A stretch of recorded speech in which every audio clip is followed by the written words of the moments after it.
Bom, e Veridiana, como é que surgiu a ideia de convidar essas pessoas para fazer parte do grupo e dessa nova iniciativa?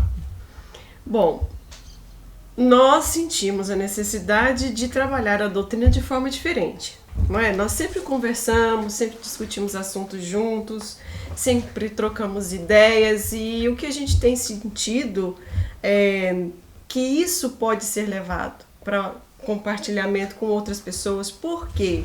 Porque a gente sente essa ausência, não só entre onde a gente convive, como em outros lugares também, com quem a gente tem conversado.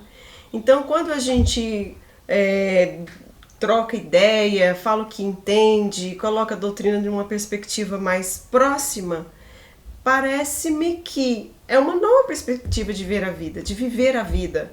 E eu acho importante que as pessoas entendam que doutrina espírita não é religião, na acepção do termo.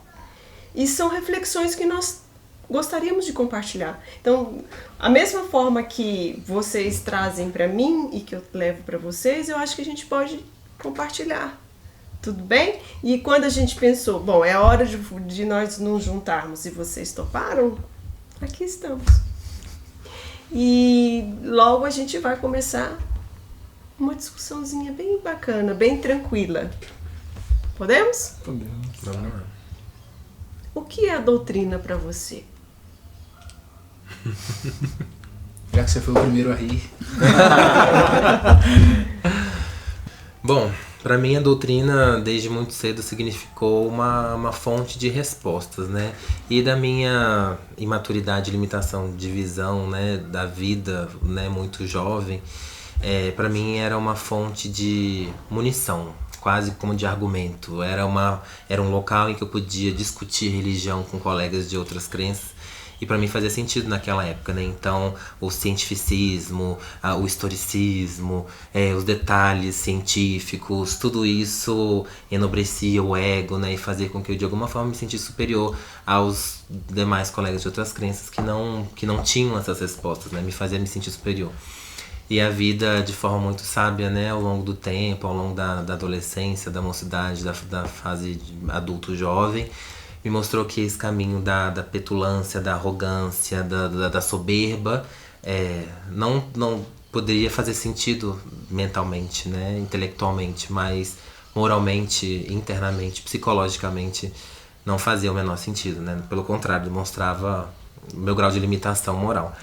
E foi aí que veio essa necessidade de fazer uma releitura da doutrina com base nas minhas limitações internas, num processo de autoconhecimento. E eu acho que precisava de um espaço em que a gente possa debater de forma aberta, não como a Veridiana falou, num espaço religioso, dogmático, em que a gente tem medo de falar sobre certos assuntos. Porque para mim, a maior virtude da doutrina espírita é não ser apenas uma religião. É principalmente ser uma filosofia, o Livro dos Espíritos ser um livro de filosofia. E não é filosofia espírita, é filosofia espiritualista. Então eu acho que deveria ser um ambiente que a gente poderia poder conversar sobre tudo de forma respeitosa, amigável, construtiva, mas um espaço aberto e plural. Mas é interessante esse ponto que o Miguel colocou sobre a doutrina espírita veio responder algumas questões que eu tinha e tal, e para mim foi diferente, porque assim, acho que eu nunca tive grandes questões que a doutrina viesse me responder. Na verdade, tudo aquilo me se apresentava de forma muito natural. Para mim já fazia parte da minha vida. Então eu nunca tive grandes questões, não, vou lá na doutrina, não, porque já fazia parte do meu mundo. Eu nasci dentro do centro espírita. Então, eu acho que o meu entendimento sobre a doutrina espírita ele evoluiu um pouco. Começou como se fosse uma obrigação, né, porque minha família era espírita, minha mãe era diretora do centro espírita. Então, eu tinha aquela obrigação de ir à evangelização, de ir para a juventude. Pô, minha mãe foi me buscar na rua, jogando bola para ir para o centro. Não, tem que ir. Tá? Então, era uma obrigação que com o passar do tempo e com a maturidade foi se tornando um hábito em algo importante para minha vida.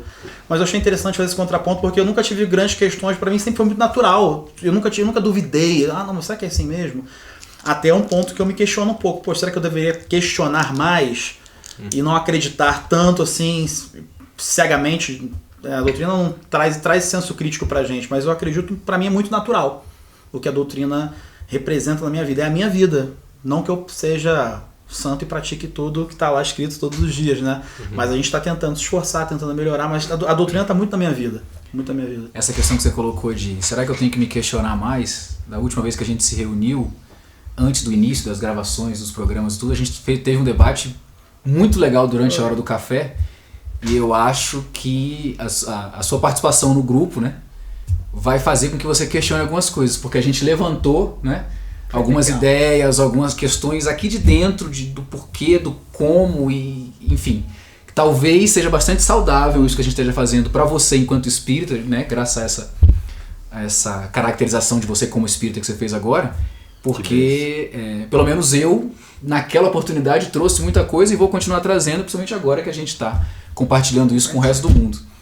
Pegando o gancho, eu fui criado numa igreja católica, numa família católica. Meu avô auxiliava padre, tem até um nome lá, aquele pessoal que ajuda inclusive a dar hoxa. Não me lembro. Coroinha? Não. Presbítero? Alguma coisa assim, E uma família do interior do Rio de Janeiro, muito devota de Nossa Senhora Aparecida, então é esse o meu contexto. E aí acho que um tio meu apresentou a doutrina à minha mãe me passou uns livros e eu achava os livros, enquanto romances, né, enquanto histórias, fantásticos. Ficava até com medo de alguns fenômenos mediúnicos que aconteciam e tudo, e eu lia à noite durante as férias aquilo. Mas depois, quando vocês falaram isso, eu me voltei ao passado aqui e vi que eu nunca fui uma pessoa questionadora. Eu não era um católico fervoroso, praticante de ir à missa, disso, de aquilo, não. Eu simplesmente era católico. Mas não tinha grandes questionamentos. Contudo, quando eu entrei em contato com a doutrina, principalmente com o Livro dos Espíritos, de perguntas e respostas, aquilo fez um sentido para mim gigantesco. Mesmo que não houvesse problema de questionamentos não respondidos ou mal respondidos antes. Mas eu vi ali, nossa, isso faz todo sentido para mim. Então foi uma identificação com a ideia, que ela não nasceu de uma angústia interior, porque a sua reflexão foi bem profunda e eu pensando aqui, nossa, o que eu vou falar? Pra mim eu não era questionador. Não foi bonito que ele falou, né? Foi bonito. Eu tinha perguntas e depois as perguntas mudaram. Isso, foi lindo e eu não tinha perguntas nenhuma, eu não tinha perguntas. Eu simplesmente vivia. Com 16 anos eu queria jogar bola, correr, enfim, namorar. A gente pode entrar nesse assunto depois.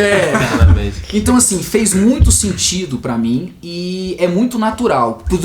Agora que vem essa questão dos questionamentos, foi por muito tempo, foi muito natural acreditar nas coisas da vida, né? Ter uma filosofia de vida baseada no espiritismo, porque tudo.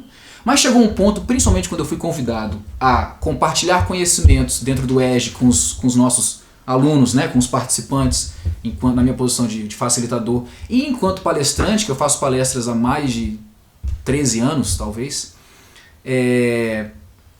começaram a surgir, quando você começa a estudar de forma mais profunda, começam a surgir os questionamentos. Como ele falou, né, eu tinha algumas respostas, depois a vida me trouxe perguntas diferentes, e aí eu continuo em busca dessas respostas. O estudo aprofundado da doutrina, ele te faz questionar algumas coisas, ele te faz, né, as perguntas estão sempre mudando porque a gente está sempre mudando. E isso é que é fantástico disso aqui, porque eu tento achar as respostas ainda aqui dentro, e tenho encontrado satisfação nisso, apesar de sempre beber em outras fontes, principalmente por causa de palestras de outros conhecimentos, principalmente os de tradição oriental, que eu gosto muito, mas a doutrina continua a me responder, mas eu continuo a levantar questionamentos. Então eu acho que a sua participação no grupo vai ser excelente, porque se você nunca se questionou, talvez os nossos encontros façam acender aí algumas chamas de dúvidas, no mínimo de inquietações, mas que a gente pretende sanar junto com Kardec e junto com todos aqueles que nos auxiliam a compreender essa doutrina.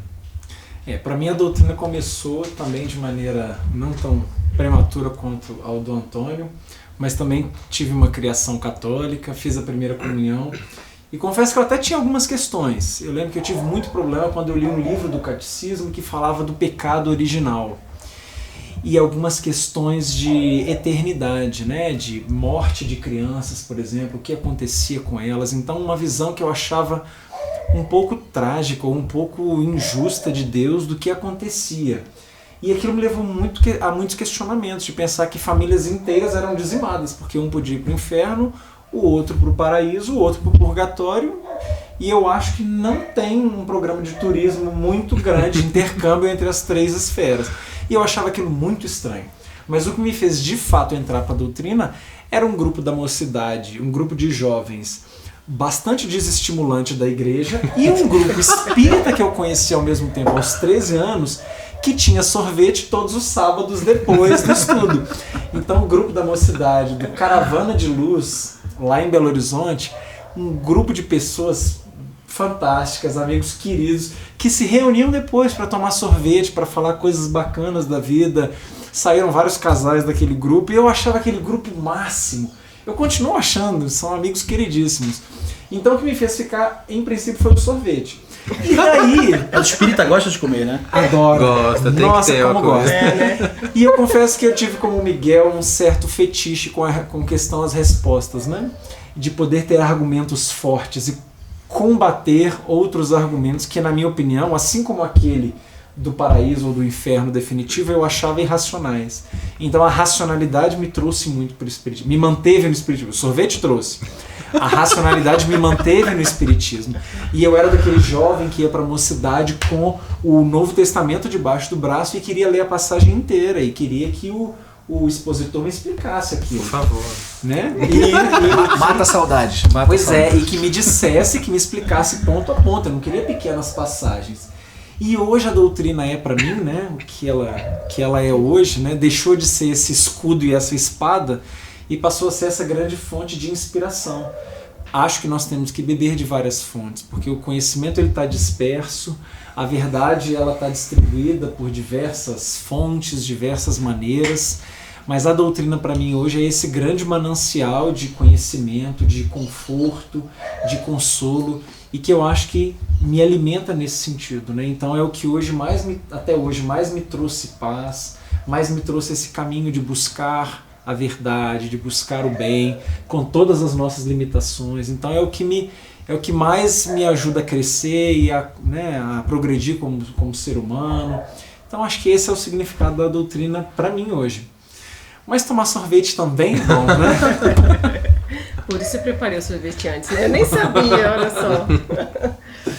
Bom, eu também nasci em berço espírita, né? Eu também sou filha de espírita. Então, mas a doutrina para mim é algo, assim, eu respiro doutrina espírita, né? Todas as minhas ações, todas as minhas propostas, todas as minhas situações de vida mesmo, escolhas de profissão, família, filhos, tudo tem que estar de acordo com o que eu vejo como princípios mesmo que me elevam moralmente. Então, a doutrina me faz refletir sobre todas essas coisas. Então, eu respiro doutrina espírita, porque nascer médium, então já traz a gente, de uma certa forma, para uma perspectiva mais, poxa, essa já é uma situação que requer alguns cuidados, né? Algum conhecimento para saber lidar. E enquanto alguns têm medo, alguns médiums têm medo alguns espíritas médios têm medo de espíritos, né? Para mim é uma bênção, porque eu consigo utilizar da minha mediunidade, ou vamos dizer assim, a minha mediunidade me inspira 24 horas do dia. Então essa percepção, essa sensibilidade, para mim isso é muito gratificante. Eu tenho como analisar propostas, como analisar situações ruins, como analisar situações boas, né? Então, e a doutrina me auxilia muito nisso, muito mesmo. Ela é uma fonte de luz, ela é uma fonte de luz. E refletindo, né, as passagens evangélicas à luz da doutrina, ou a doutrina em parceria com o evangelho, nossa, gente, a gente tem a chave do céu realmente na mão, né, do céu. A gente tem uma proposta de construção de luz, né? Nossa, fazer brilhar a nossa luz, né? Inacreditável, é uma potência, né? E isso é muito legal. Isso nos dá clareza, nos dá segurança, nos dá força.